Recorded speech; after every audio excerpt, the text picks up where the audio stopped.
कहानी की शुरुआत में दो लड़के दिखाए जाते हैं, जिनमें से एक नोहा है, जो एक गरीब मजदूर का बेटा है। मेले में घूमते समय उसकी नज़र एक लड़की पर पड़ती है और उसे देखते ही नोहा को उससे प्यार हो जाता है। नोहा उसके सामने जाता है और उस लड़की को कॉफी के लिए आमंत्रित करता है, लेकिन एली उसे मना कर दूसरे लड़के के साथ चली जाती है।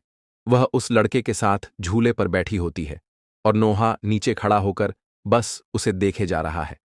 फिर वह भागता है और सीधा जाकर झूले पर चढ़ जाता है और उनके बीच बैठ जाता है। वह उससे दोस्ती करने की कोशिश करता है, पर वह मना करती रहती है। तभी वह सीट से उठकर पाइप पर लटक जाता है और उसे मनाने की कोशिश करता है। बड़ी मुश्किल से वह उसे डिनर के लिए राजी करता है। एली हां करने के बाद उसकी पैंट निकाल देती है। वह जब भी उससे मिलता, बस उसके सामने अपने प्यार का इजहार करता। एली एक अमीर घर की लड़की है। फिर वे दोनों धीरे धीरे एक दूसरे के साथ समय बिताते हैं, घूमते हैं और एक दूसरे के प्यार में खो जाते हैं। एक दिन एली नोहा को अपने घर लंच पर बुलाती है और उसे अपने माँ बाप से मिलवाती है।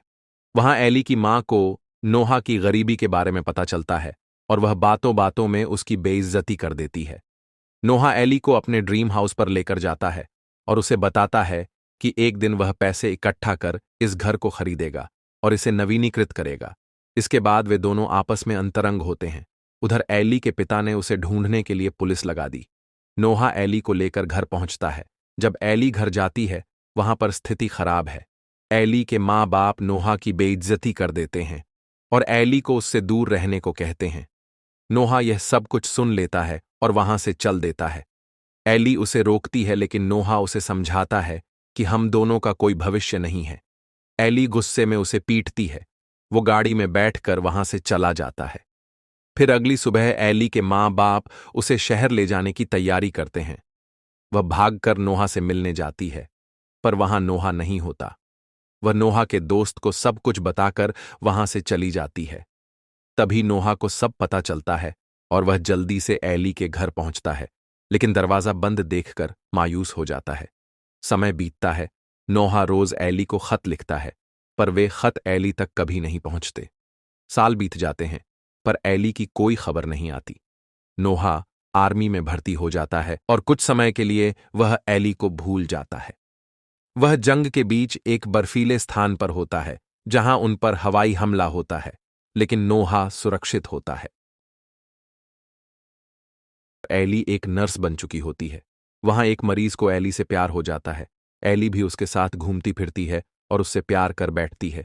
एक दिन वह लड़का एली को प्रपोज करता है और एली शादी के लिए हां कर देती है। उधर नोहा जंग से वापस आता है और उस घर को खरीद लेता है।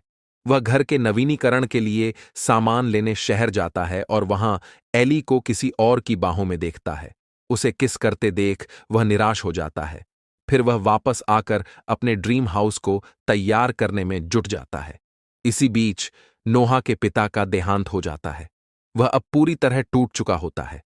वह अब घर को तैयार करता है और अखबार के लिए एक फोटो खिंचवाता है ताकि घर को बेच सके। उसके पास कई खरीदार आते हैं, पर उसे कोई पसंद नहीं आता और वह सबको मना कर देता है। आज एली की शादी का दिन है। वह बहुत खुश है। उसकी दोस्त उसे बताती है कि उसकी शादी सीजन की सबसे मशहूर शादी है और उसे अखबार देती है। वह अखबार में नोहा की फोटो देखकर बेहोश हो जाती है। फिर वह नोहा से मिलने जाती है। वह उससे बात करती है, पर वह कुछ नहीं बोलता। वह गाड़ी में बैठकर वहां से जाने ही वाली होती है, तभी उसकी गाड़ी फंस जाती है। दोनों की आंखों में भावनाओं का समंदर होता है।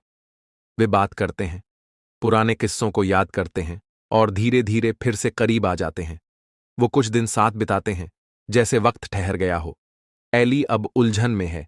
क्या वो अपने मंगेतर को छोड़े या नोहा को फिर से अलविदा कहे? तभी उसकी मां आ जाती है और एली को बताती है कि कैसे उसने नोहा के लिखे सारे खत छिपा लिए थे, पूरे 365 खत। वह मानती है कि उसने गलती की थी। एली को अब अपने दिल की राह साफ दिखने लगती है।